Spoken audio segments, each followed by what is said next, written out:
everybody. Welcome to This Day. It is Friday and it's October 7th. Now, we have a couple of meetings to tell you about. One did start earlier this morning, so it's a continuation, but it's at 9:15, third board special meeting, and that is in the Willow Room as well as virtual. And then at 10 a.m., we have the GRF annual election, which is meet the candidates. So you'll meet all the folks that are going to be participating for GRF, and that will be in the boardroom, virtual, as well as televised right here on Village Television at 10 a.m. All right, on our show today, we have Annie McCary, who is a candidate for the City Council, Laguna Woods City Council. So she's going to tell us all about herself and why you should elect her for that position. Then we have Sports Corner with Cole Young, and then we have Dr. Asif Mahmood, who is the candidate for U.S. Congress. So we'll learn about him and all the things that he's concerned about for our villagers. All right, let's go ahead and take a look at our weather. Well, the weather is looking very nice. You know, we were predicting it to be around 86. We went back in and took a look. Looks like they took that out. Now we're going to look at just the nice 80s. We have 78, 65, 80, 65, 80, 65, 79, 64, and 75, 63. So a very pleasant weekend. If you're traveling, take a look at these numbers. Our local beaches look great. 73, 66, 74 San Diego, Santa Barbara 73, Palm Springs still warm at 94, Tahoe 73, Big Bear 67, Mammoth 70, and Las Vegas 90. So enjoy those outdoors. Our sunrise this morning was at 6:50, and the sunset will be at 6:27. Now, stay informed. We've got an Optimal Aging Center is having an 8-week course on cognitive behavior therapy. So if you want more information about that, you are going to want to call the social services at 949-597-4267. All right, when we come back, we will get to know more about Annie McCary. So stay tuned.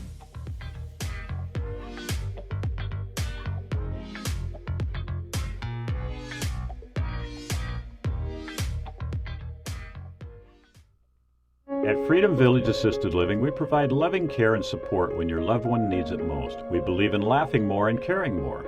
Dining will be an experience, not just a meal. We offer opportunities to create new memories. Your family will feel like they are part of our family as we work toward creating an extraordinary difference in lives worth living.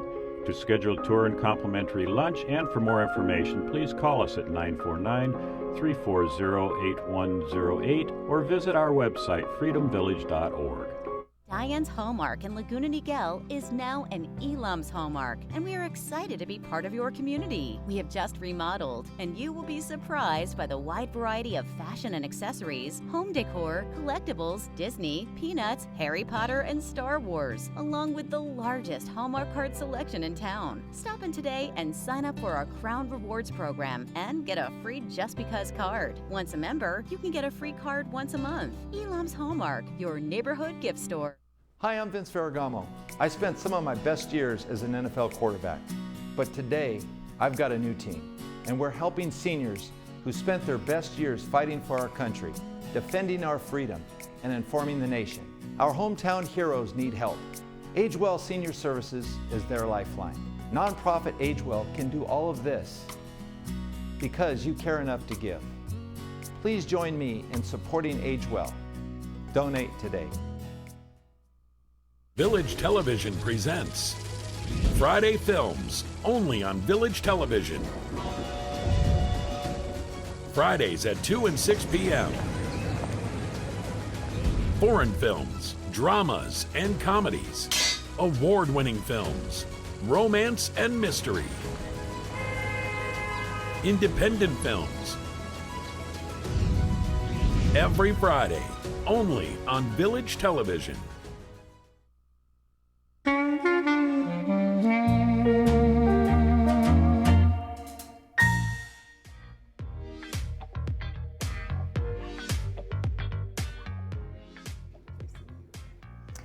Welcome back. Well, you know Annie McCary. She is here on behalf of our board on a regular basis, as well as some clubs.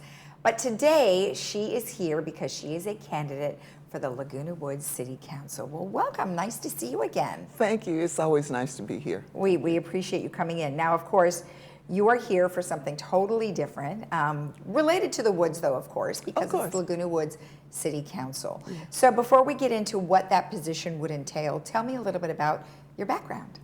Well, starting from the beginning, I was born in the South, and my parents lived on a farm, so I am 13 of 16 children. So I grew up and I left Alabama after graduating from high school. So I moved to California, moved to Laguna Woods, began serving the community, and I strive to continue to serve the community. I've been in a large group all of my life. Yes. Well, 16 children, that would be a very interesting situation, because I imagine you would have to, being somewhat in the middle or maybe a little on the older side, you had to coordinate a lot of stuff. Well, they did coordinate a lot of stuff. And you know, it's interesting being from a large group like that, you get to learn a lot. You learn communication skills because you got to have a voice, otherwise you get lost. Yeah. I learned some survival skills because, you know, the bigger ones tell the little ones what to do. So reflecting on it, it was a good growing up experience. Now, the majority of your time working has been in healthcare. Tell me about that.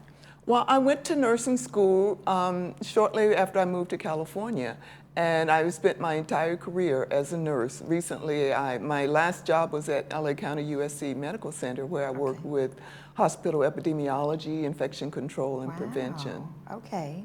And you were the first one in your family to receive a college degree, and it was in nurse practitioning. Yes, absolutely. And since then, some other members of the family have gone on, but sometimes, you know, it takes one to start the process. Yeah, no kidding.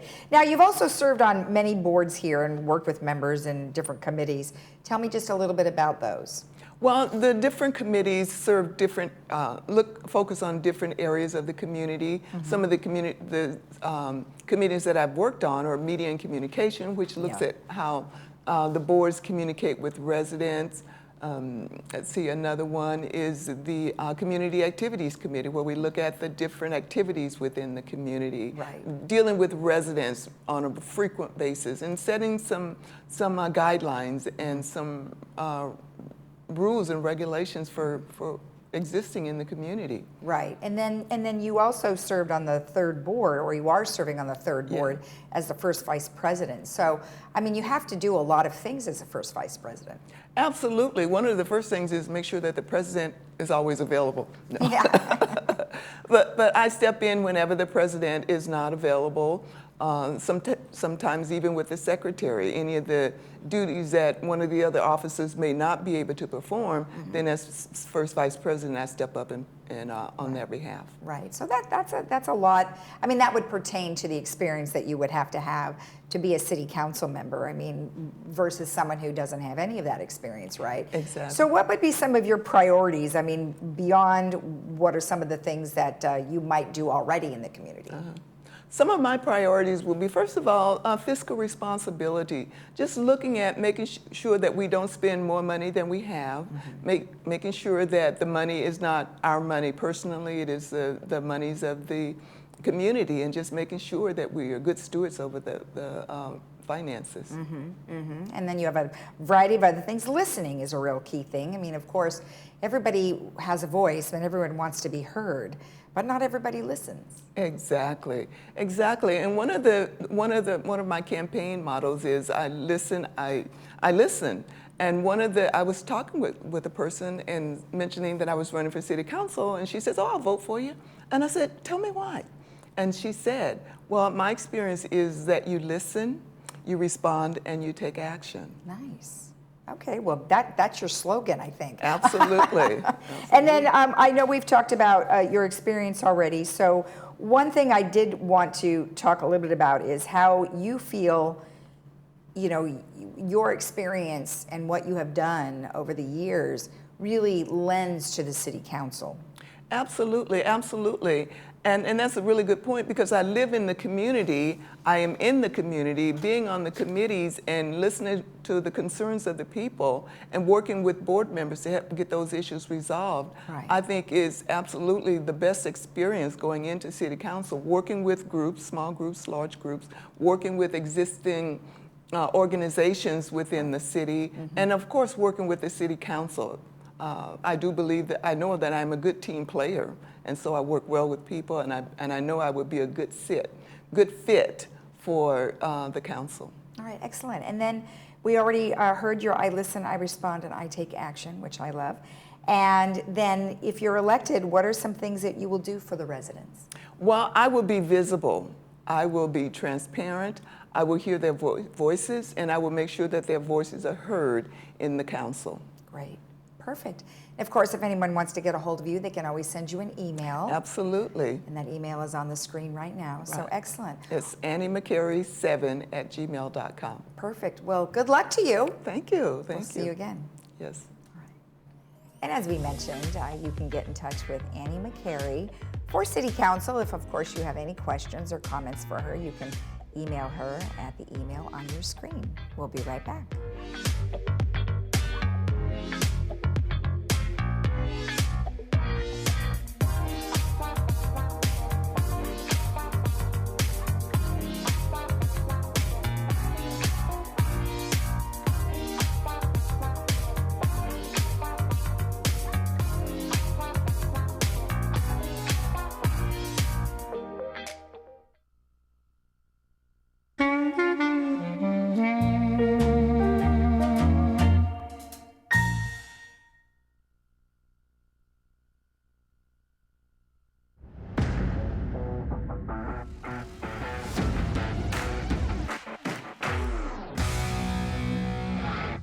The weather is slowly starting to cool down, and it feels like fall is finally on its way.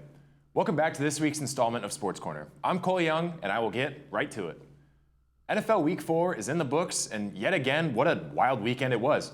We saw some major players go down with injuries, unfortunately, this week, and their teams will sorely miss them. Dolphins quarterback Tua Tagovailoa suffered a scary head injury last Thursday, and he will miss this week's game against the Jets. Broncos star running back Javonte Williams will miss the rest of the season with a torn ACL. The New England Patriots are down to their third-string quarterback, rookie Bailey Zappi, after losing Mac Jones and Brian Hoyer to injuries. A very similar situation happened to the New York Giants, with both Daniel Jones and Tyrod Taylor leaving the game with injuries. Outside of all these injuries, we had a heavyweight showdown between the Bills and Ravens, two of the best offenses in the league. After being up 20-3, the Ravens could not hold off Josh Allen and the high-powered Bills and would lose that game 23-20. On top of that, the 49ers proved how dominant they are after taking down the Rams on Monday night. And the Eagles still remain undefeated and are now the undisputed #1 team in the league. Week 5 kicked off last night between the Colts and the Broncos, and the Colts were able to earn a victory on the road, bringing their record to 2-2-1. Time to make my picks for this weekend. After only losing one game in Week 4, I finally earned a winning record, and I am now sitting at 7-5. Here are my winners for this week.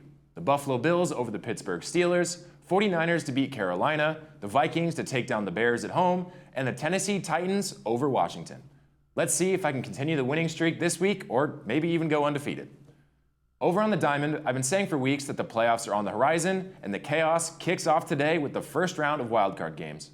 I mentioned last week that the Dodgers had clinched their spot in the playoffs a very long time ago, as well as earned a first-round bye. If you remember, months and months ago, I predicted that 2 of the 3 Southern California teams would make the playoffs this season, and as of this week, I was right. The San Diego Padres have clinched their spot as a wild card in the playoffs. Here's a look at the 12 teams that will enter the playoffs this year. All 12 spots are filled, and take a look at who will be playing this weekend. The Padres will start their 3-game wildcard series against the New York Mets today. October is always an incredible time for sports, and playoff baseball is always electric, so I am ecstatic to see how it all unfolds this year. While baseball comes to an end, hockey is just beginning. The NHL season is finally here, and the first games start today. As part of the NHL Global Series, the Sharks and Predators will face off today and tomorrow in Prague.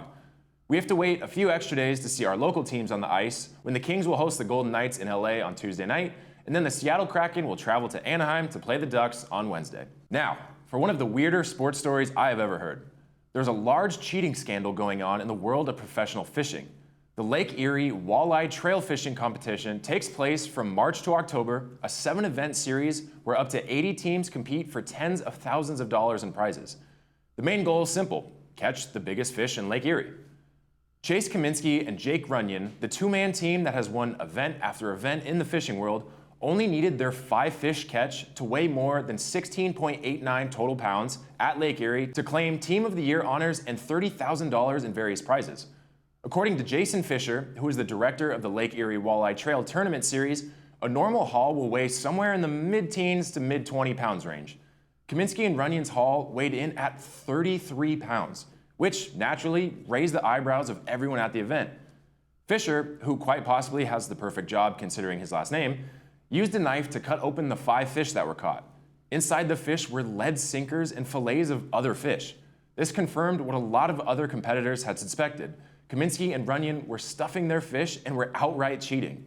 They were quickly escorted off the scene before the event turned violent, but are now facing federal charges for fraud and attempted felony theft since they're technically stealing prize money from other competitors as well as the organization.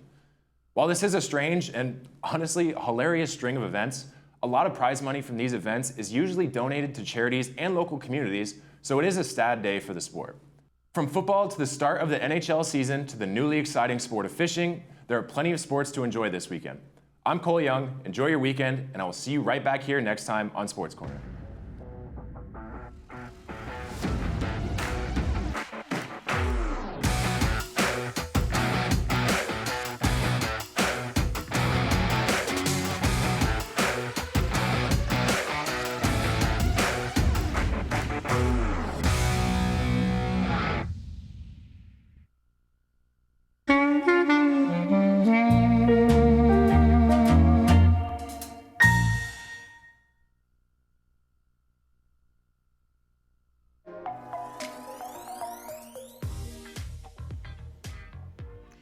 Welcome back. Well, today we have Dr. Asif Mahmood, who is here as a candidate for U.S. Congress.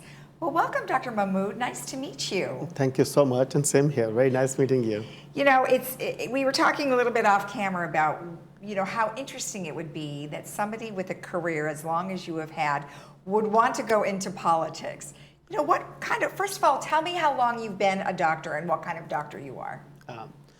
Thank you so much. I have been a doctor and practicing doctor here in Southern California for the last 23 years. I am doctor of internal medicine, pulmonary diseases, as well as intensive care unit.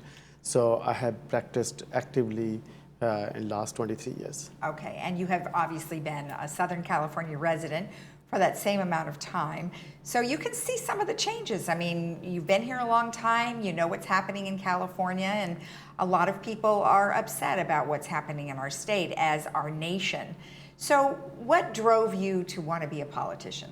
To be very honest, I don't know. I still want to be a politician. I want to go there and change the dynamics, change the temperature there. I have been a physician for the last 23 years. And if you know a little bit more about me, I come from a very small, very humble background.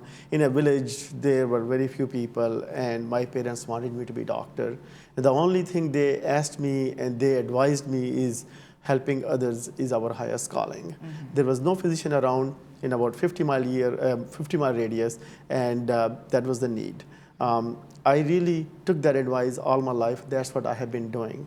In my 23 years of medical practice, I have not charged a single patient who did not have an insurance, because I believe healthcare is a right, not a privilege. But it's not only me treating them. There are so many challenges, so many issues, and people who are listening to me and people who are in the need of medical help, they would know that, how hard it is for some health plans to find a primary care doctor, to find a specialist is even more difficult. And if you need to have an immediately MRI or CT scan, believe me, it takes weeks to months, and people suffer. Somebody has a back pain suffering for weeks before they can get MRI. Yep. People come with chest discomfort. By the time they get diagnosis, they already have a heart attack. People have symptoms. By the time they get diagnosis, cancer is gone. Our healthcare system is broken. Our healthcare system needs to move farther. I have been doing in my capacity everything possible in the last 23 years, fighting with the IPAs and the pharmacies and everybody every day. But my help to 500,000, 2,000 people a year is now going to make a huge difference. Right. That is why I decided there needs to be somebody who can be in Congress, who can advise on the policy to make things better for people, not as a politician, as somebody who has seen their challenges, who has seen their issues, and take those challenges and issues to Washington, D.C. In my practice, I treated tens of thousands of patients. Not a single patient I asked, are you a Democrat or Republican? Right. We walked in, we discussed the problem, found the solution, and let them go. Yeah. I can bet you half of them were Republican, half of them were Democrat, but there was not a one-time single. And same principle can go to Congress.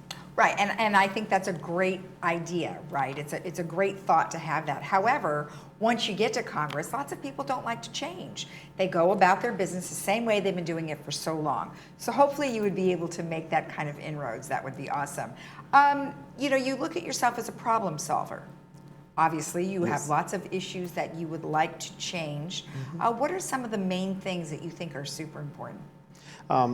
Obviously, healthcare is my passion, and healthcare, I would say healthcare is my baby. That's what I see every day. That's what is actually basically motivating me and inspiring me to do something. But today's problems, literally every forefront problem is related to healthcare, whether it's finding a primary care doctor, whether it is finding a specialist, whether it's in a child healthcare, whether it's a prescription drug, which is a huge problem, Right. mental health, we need to address aggressively. But the most important issue today is women's health, reproductive rights, reproductive freedom, and on top of that, contraceptive rights. My opponents are going all against all these things, and where I want to represent people. Even if you talk about gun safety, bills where I'm a strong believer of Second Amendment, but to have a logical, reasonable ways to find, because I am the one, people like me are the one who see the devastating effects of the bullets. When I see people in ER and ICU and hospital floors, and rest of life, they suffer from them, because you see on a news clip of somebody got shot. You don't see for the rest of the years them and their family how they suffer. Climate change, we see record temperatures. I see as a healthcare provider, especially a lung doctor, effect of climate change on actually your body. We're talking about other things that is separate, but direct effect. So I believe really that forefront, all issues are related to healthcare. That is why I think people like me would bring much better prospect of people's problem in Washington, D.C. than just a traditional politician. So on your website, some of your campaign information is, we deserve more from our government. What do we deserve? We, in everyday thing, we deserve more. We want to make sure people are not spending half of their salary, income. I see so many people who are spending half of their income just on their prescription drugs. If they're diabetic and a heart attack or some other liver problem, they're spending half their money. We see people working, nurses and teachers, and some people work in the government. They come to a point where they lose their houses. Yeah. We need to see that students getting all the support from the government they can. We want to make sure that parents, when they go to work, they have a right atmosphere for their children at home, and when they send their children to school, they have right affordability and right support. And honestly, everyday living, we need more from our government, because our main goal is to make the life of our people easier and better and comfortable, and people start believing in the government instead of people just not having any trust in government. Well, you mentioned that, you know, you want people to have all of these types of things that are affordable to them. However, it would seem that we're spending a lot of money in government right now, which is making our inflation rise, it's increasing our taxes. So would you adjust what some of the money is going towards now and reassign it? Is that something you would promote? Definitely. One thing I want to be very, very clear. I am not in favor of raising any taxes. This should be all well clear. The way we are running the system, finally, after so many, actually, first time in the history that IRA bill came up and Medicare has a power to negotiate prices with pharmaceutical industry. It is going to, if this moves forward, it's going to not tens, hundreds of billions of dollars over the next 10 years. And that all money can come to the use where they need it. We need to make sure that all these big companies, I'm not taking a penny from pharmaceutical industry, I'm taking taking a penny from oil industry, and they are major culprits. Today, gas prices are so high. Part of that is that all these oil industries are gouging prices, and my opponent voted against it when they tried to rein in these big oil companies to rein in their prices. She voted against it. We want to make sure, I am pro-business. I want businesses to flourish because that is the real back of the economy, but not at the stake of common people, not to go to the level where you make everybody deprive of everything and you're making billionaires there. So we need to really make an overhaul in many different ways that things can be done. There is enough money, there is enough resources. The resources need to go in the right direction. Okay, all right, excellent. And is there any last words you'd like to let our community know? All of my message to our people is that my lifelong career, lifelong struggle has been to helping people. Whether I am working as a physician, whether I am protecting people's rights in Medical Board of California aggressively, whether I have been serving homeless shelter board or working on a community college to raise funds for scholarships for poor children. My whole life is that my goal is not to be a millionaire, billionaire. My goal is not to play in any vested interest. My goal is to take the challenges, issues, problems of people as they are to Washington, D.C. and fight for them. They'll find me as their problem solver, as their voice, not a traditional politician. And I would definitely appreciate their support and their encouragement. Perfect. Well, thank you, and good luck to you. Thank you so much. Thank you. If you want more information about Dr. Mahmood's campaign, you can always go to drasifmahmood.com, or you can send him an email at info@drasifmahmood.com. We'll be right back.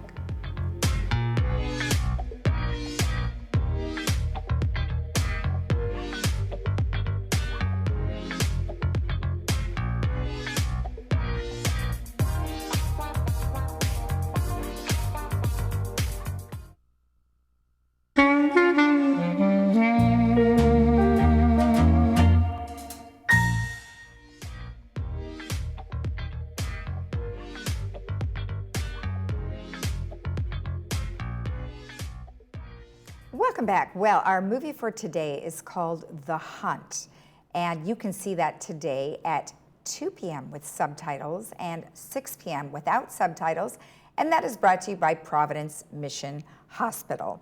All right, let's take a look at our weather. Well, it is a lot cooler than we thought it was going to be, so you're looking at temperatures in the 80s, so it should be quite pleasant going into our weekend. 78, 65, 80, 65, 80, 65, 79, 64, and 75, 63. If you are traveling, beaches look great. 73, 74, Santa Barbara, 73, and Palm Springs, 94. Tahoe, Big Bear, and Mammoth, all in the high 60s, low 70s, and Las Vegas, 90 degrees. So enjoy those outdoors. Have a great day in the Village, and we will see you again tomorrow right here on Village Television at 9 a.m. Bye-bye.